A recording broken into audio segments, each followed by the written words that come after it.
Primeira carta a Timóteo, capítulo 1. Saudação. Eu, Paulo, apóstolo de Cristo Jesus, por ordem de Deus, o nosso Salvador, e de Cristo Jesus, a nossa esperança, escrevo a você, Timóteo, meu verdadeiro filho na fé. Que a graça, a misericórdia e a paz de Deus, o Pai, e de Cristo Jesus, o nosso Senhor, estejam com você. Falsas doutrinas. Peço que você continue na cidade de Éfeso, como já pedi quando estava indo para a província da Macedônia. Existem aí nessa cidade alguns que estão ensinando doutrinas falsas, e você precisa fazer com que eles parem com isso. Diga a essa gente que deixe de lado as lendas e as longas listas de nomes de antepassados, pois essas coisas só produzem discussões. Elas não têm nada a ver com o plano de Deus, que é conhecido somente por meio da fé. Essa ordem está sendo dada a fim de que amemos uns aos outros com um amor que vem de um coração puro, de uma consciência limpa e de uma fé verdadeira. Alguns abandonaram essas coisas e se perderam em discussões inúteis. Eles querem ser mestres da lei de Deus, mas não entendem nem o que eles mesmos dizem, nem aquilo que falam com tanta certeza. Sabemos que a lei de Deus é boa, se for usada como se deve. Devemos lembrar, é claro, que as leis são feitas não para as pessoas corretas, mas para os marginais e os criminosos, os ateus e os que praticam o mal e para os que não respeitam a Deus nem a religião.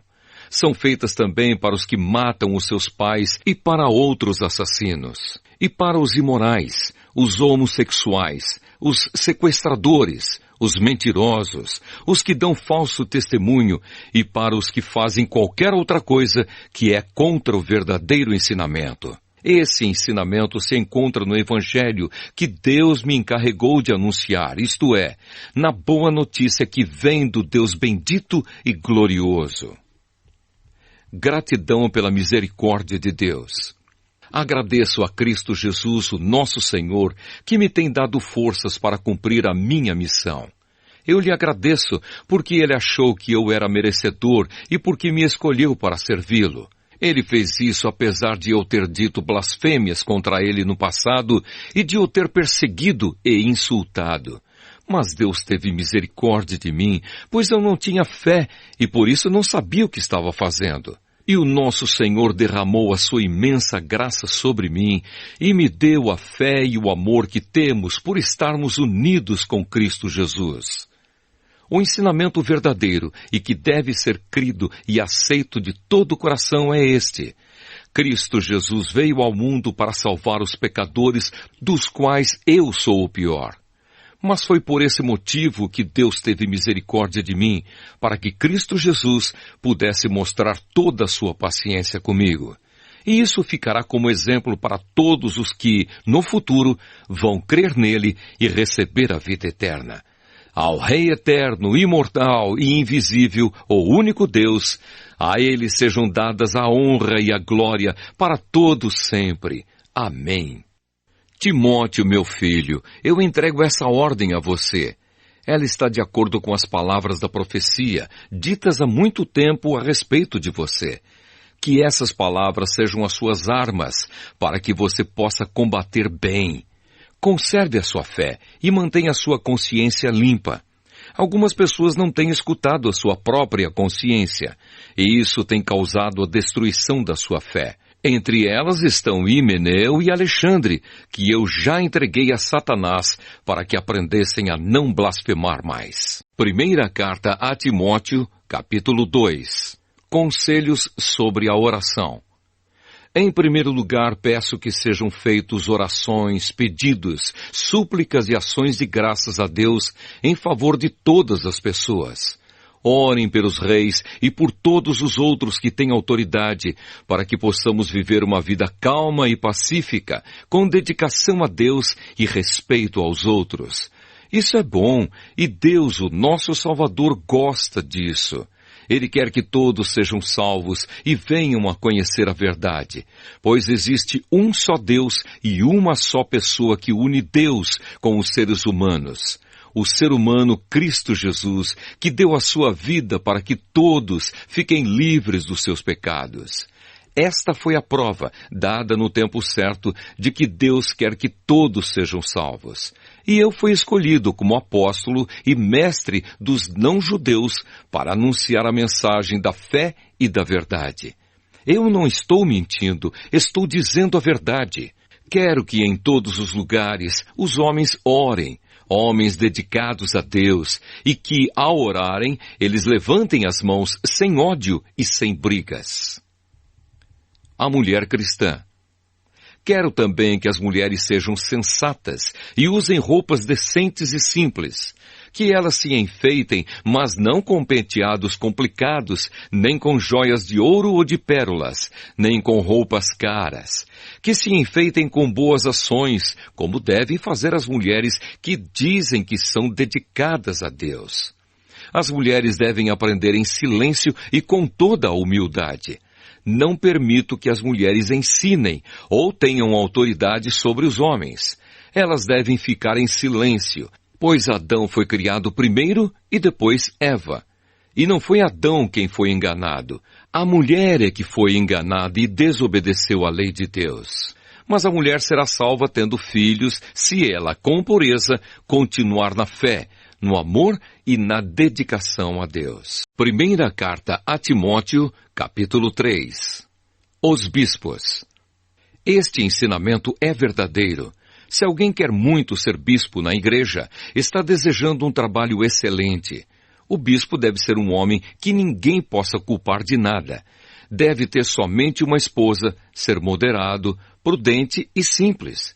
Deve estar disposto a hospedar pessoas na sua casa e ter capacidade para ensinar. Não pode ser chegado ao vinho nem briguento, mas deve ser pacífico e calmo. Não deve amar o dinheiro, deve ser um bom chefe da sua própria família e saber educar os seus filhos de maneira que eles lhe obedeçam com todo o respeito.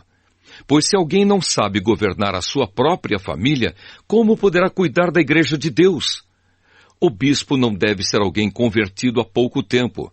Se for, ele ficará cheio de orgulho e será condenado como o diabo foi. É preciso que o bispo seja respeitado pelos de fora da igreja para que não fique desmoralizado e não caia na armadilha do diabo. Os diáconos. Do mesmo modo, os diáconos devem ser homens de palavra e sérios. Não devem beber muito vinho, nem ser gananciosos. Eles devem se apegar à verdade revelada da fé e ter sempre a consciência limpa. Primeiro devem ser provados e depois, se forem aprovados, que sirvam à igreja. A esposa do diácono também deve ser respeitável e não deve ser faladeira. Ela precisa ser moderada e fiel em tudo. O diácono deve ter somente uma esposa e ser capaz de governar bem os seus filhos e toda a sua família. Pois os diáconos que fazem um bom trabalho conquistam o respeito dos irmãos na fé e são capazes de falar com coragem sobre a sua fé em Cristo Jesus. Jesus Cristo, a verdade revelada de Deus. Escrevo essas coisas a você, esperando ir vê-lo logo. Mas, se eu demorar, esta carta vai lhe dizer como devemos agir na família de Deus, que é a igreja do Deus vivo, a qual é a coluna e o alicerce da verdade. Sem nenhuma dúvida, é grandiosa a verdade revelada na nossa religião. Essa verdade é a seguinte: ele se tornou um ser humano, foi aprovado pelo Espírito de Deus, foi visto pelos anjos, foi anunciado entre as nações, foi aceito com fé por muitos no mundo inteiro e foi levado para a glória. Primeira carta a Timóteo, capítulo 4. Os falsos mestres. O Espírito de Deus diz claramente que nos últimos tempos alguns abandonarão a fé. Eles darão atenção a espíritos enganadores e a ensinamentos que vêm de demônios. Esses ensinamentos são espalhados por pessoas hipócritas e mentirosas, pessoas cuja consciência está morta como se tivesse sido queimada com ferro em brasa. Essas pessoas ensinam que é errado casar e que é errado comer certos alimentos. Mas Deus criou esses alimentos para que aqueles que creem e conhecem a verdade os comam, depois de terem feito uma oração de agradecimento. Tudo que Deus criou é bom e, portanto, nada deve ser rejeitado. Que tudo seja recebido com uma oração de agradecimento, porque a palavra de Deus e a oração tornam todos os alimentos aceitáveis a Ele. O bom servo de Cristo Jesus.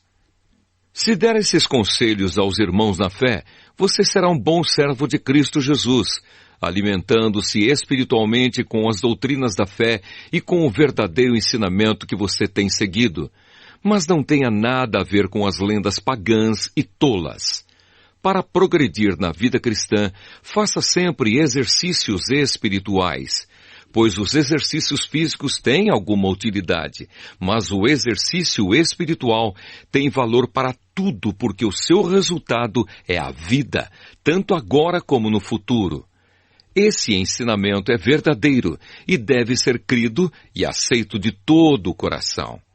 É por isso que lutamos e trabalhamos muito, pois temos posto a nossa esperança no Deus vivo, que é o Salvador de todos, especialmente dos que creem. Recomende e ensine estas coisas. Não deixe que ninguém o despreze por você ser jovem. Mas para os que creem, seja um exemplo na maneira de falar, na maneira de agir, no amor, na fé e na pureza. Enquanto você espera a minha chegada, dedique-se à leitura em público das Escrituras Sagradas, à pregação do Evangelho e ao ensino cristão.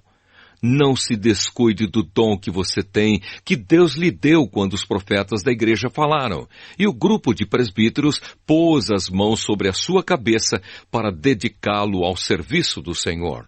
Pratique essas coisas e se dedique a elas, a fim de que o seu progresso seja visto por todos. Cuide de você mesmo e tenha cuidado com o que ensina. Continue fazendo isso, pois assim você salvará tanto você mesmo como os que o escutam. Primeira carta a Timóteo, capítulo 5. Como tratar os que creem? Não repreenda um homem mais velho, mas o aconselhe como se ele fosse o seu pai. Trate os homens mais jovens como irmãos, as mulheres idosas como mães, e as mulheres jovens como irmãs, com toda a pureza. Cuide das viúvas que não tenham ninguém para ajudá-las. Mas, se alguma viúva tem filhos ou netos, são eles que devem primeiro aprender a cumprir os seus deveres religiosos, cuidando da sua própria família. Assim eles pagarão o que receberam dos seus pais e avós, pois Deus gosta disso. A verdadeira viúva, aquela que não tem ninguém para cuidar dela, põe a sua esperança em Deus e ora, de dia e de noite, pedindo a ajuda dele. Porém, a viúva que se entrega ao prazer está morta em vida. Timóteo, mande que as viúvas façam o que eu aconselho, para que ninguém possa culpá-las de nada. Porém, aquele que não cuida dos seus parentes, especialmente dos da sua própria família, negou a fé e é pior do que os que não creem. Coloque na lista das viúvas somente a que tiver mais de 60 anos e que tiver casado uma vez só. Ela deve ser conhecida como uma mulher que sempre praticou boas ações, criou bem os filhos, hospedou pessoas na sua casa, prestou serviços humildes aos que pertencem ao povo de Deus, ajudou os necessitados, enfim, fez todo tipo de coisas boas. Mas não ponha na lista as viúvas mais jovens, porque quando os seus desejos fazem com que queiram casar de novo, elas abandonam a Cristo. E assim, elas se tornam culpadas de quebrar a primeira promessa que fizeram a Ele.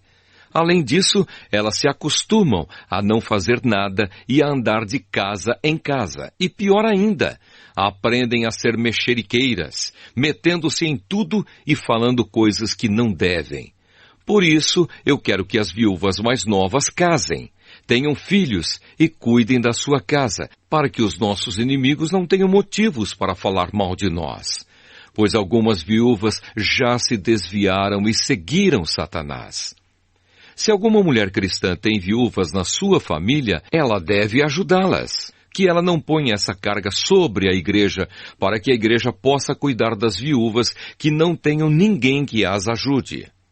Os presbíteros, que fazem um bom trabalho na igreja, merecem pagamento em dobro, especialmente os que se esforçam na pregação do Evangelho e no ensino cristão.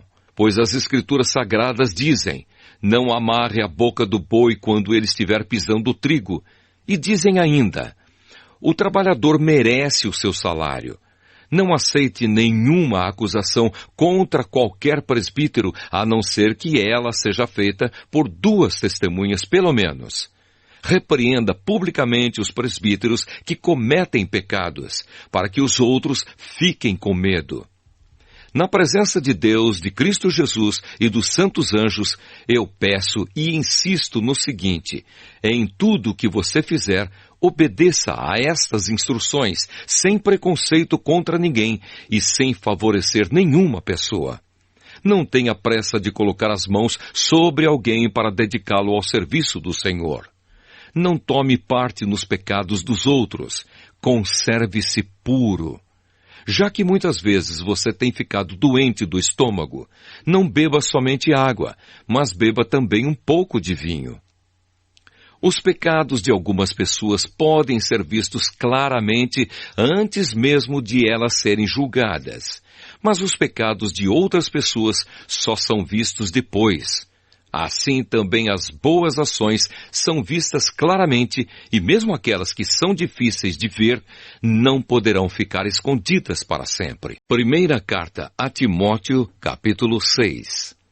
Aqueles que são escravos devem tratar o seu dono com todo respeito, para que ninguém fale mal do nome de Deus e dos nossos ensinamentos. E os escravos que têm dono cristão não devem perder o respeito por ele, por ser seu irmão na fé. Pelo contrário, devem trabalhar para ele melhor ainda, pois o dono que recebe os seus serviços é cristão e irmão amado. Os falsos ensinamentos e a verdadeira riqueza. Ensine e recomende estas coisas. Se alguém ensina alguma doutrina diferente e não concorda com as verdadeiras palavras do nosso Senhor Jesus Cristo e com os ensinamentos da nossa religião, essa pessoa está cheia de orgulho e não sabe nada. Discutir e brigar a respeito de palavras é como uma doença nessas pessoas. E daí vem invejas, brigas, insultos, desconfianças maldosas e discussões sem fim, como costumam fazer as pessoas que perderam o juízo e não têm mais a verdade. Essa gente pensa que a religião é um meio de enriquecer. É claro que a religião é uma fonte de muita riqueza, mas só para a pessoa que se contenta com o que tem. O que foi que trouxemos para o mundo? Nada. E o que é que vamos levar do mundo? Nada. Portanto, se temos comida e roupas, fiquemos contentes com isso. Porém, os que querem ficar ricos caem em pecado, ao serem tentados, e ficam presos na armadilha de muitos desejos tolos, que fazem mal e levam as pessoas a se afundarem na desgraça e na destruição. Pois o amor ao dinheiro é uma fonte de todos os tipos de males. E algumas pessoas, por quererem tanto ter dinheiro, se desviaram da fé e encheram a sua vida de sofrimentos. Uma vida dedicada a Deus. Mas você, homem de Deus, fuja de tudo isso. Viva uma vida correta, de dedicação a Deus, de fé, de amor, de perseverança e de respeito pelos outros. Corra a boa corrida da fé e ganhe a vida eterna, pois foi para essa vida que Deus o chamou quando você deu o seu belo testemunho de fé na presença de muitas testemunhas. Agora, diante de Deus, que dá vida a todas as criaturas, e diante de Cristo Jesus, que deu o seu belo testemunho de fé em frente de Pôncio Pilatos, eu ordeno a você o seguinte: cumpra a sua missão com fidelidade, para que ninguém possa culpá-lo de nada, e continue assim até o dia em que o nosso Senhor Jesus Cristo aparecer. Quando chegar o tempo certo, Deus fará com que isso aconteça. O mesmo Deus, que é o bendito e único Rei, o Rei dos Reis e o Senhor dos Senhores, o único que é imortal. Ele vive na luz e ninguém pode chegar perto dela. Ninguém nunca ouviu nem poderá ver. A Ele pertencem a honra e o poder eterno. Amém. Aos que têm riquezas neste mundo, ordene que não sejam orgulhosos e que não ponham a sua esperança nessas riquezas, pois elas não dão segurança nenhuma. Que eles ponham a sua esperança em Deus, que nos dá todas as coisas em grande quantidade para o nosso prazer. Mande que façam o bem, que sejam ricos em boas ações, que sejam generosos e estejam prontos para repartir com os outros aquilo que eles têm.